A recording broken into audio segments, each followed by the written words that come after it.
Hi, my name is David Ho, and I work for the Hydrologic Engineering Center in Davis, California.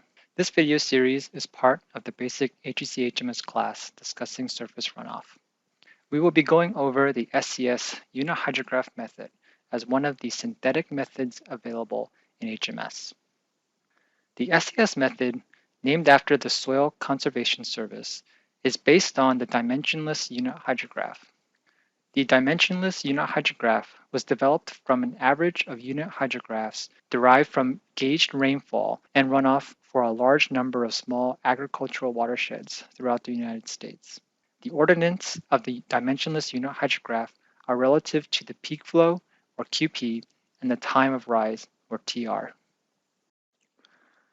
This is the most common form of the Dimensionless Unit Hydrograph that uses a peaking factor of 484. The hydrograph is called dimensionless since the discharge on the y-axis is expressed as a ratio of the peak discharge, while the time scale on the x-axis is expressed as a ratio of the time to peak. The time to peak is not the same as the time of concentration, which we had discussed in another video. The time to peak, as defined by the SCS method, is from the start of your excess rainfall to the hydrograph peak. There is also another travel time component called the lag, which is defined as the center of mass from your rainfall to the hydrograph peak. We will touch upon the lag in the next slide. The dimensionless unit hydrograph can be represented by equivalent triangles to come up with an estimate of your peak flow. Using the geometry of the triangle, the unit hydrograph has 37.5% of its volume on the rising limb and the remaining 62.5% on the recession limb. Peak discharge can be calculated using the triangular geometric relationship.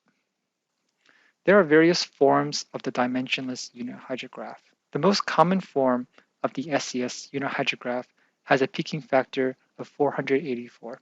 The peaking factor reflects the ability of the watershed to retain and delay flow.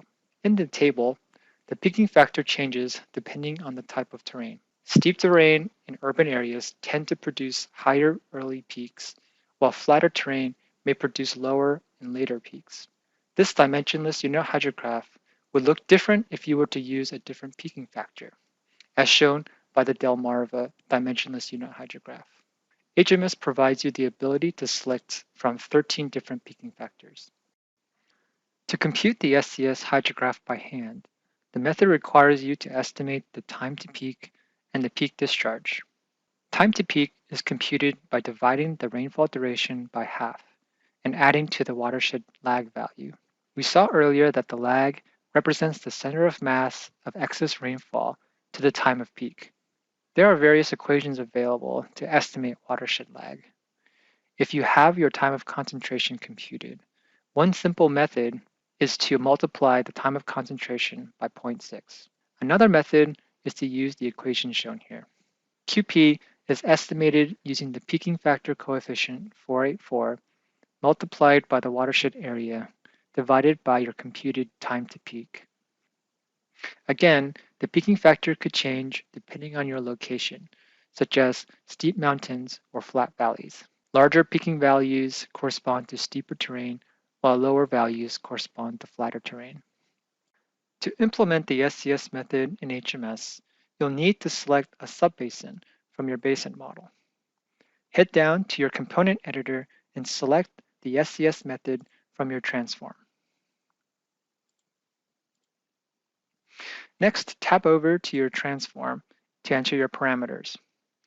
You'll notice that you're only asked for the lag time. This is because HMS will compute time to peak and peak discharge using your model time step as your rainfall duration and the watershed area you set for your basin. The graph type corresponds to the peaking factor, which ranges from 100 to 600. Thank you for listening to the Surface Runoff video series. Visit our website to learn more about how to use HMS and follow future updates. See you in the next video on Snyder's synthetic unit hydrograph method.